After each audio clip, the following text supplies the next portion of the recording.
Welcome to Noah's Frying Pan. Today we are going to be making butter-basted grilled chicken breasts. Make sure you subscribe with that notification bell on so you know exactly when I upload a new video. Let's get cooking. Okay, let's start by preheating our grill to 350 degrees to 400, anywhere in between there. So let's just light it up and I'll show you the next step. Okay, now that our grill is up to temperature, let's put them on our chicken breast onto our grill.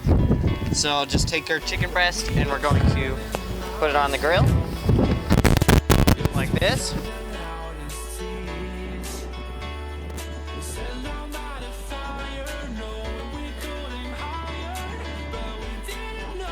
Close up our grill. And I'll show you the next step.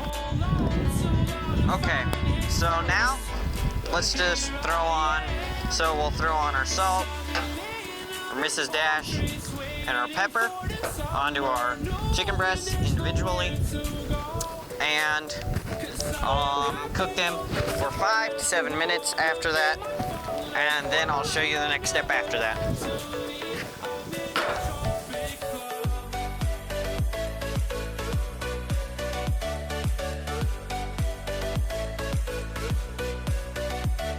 Okay, now that it's been about 5 to 7 minutes, we're going to put over our chicken.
This is our finished product.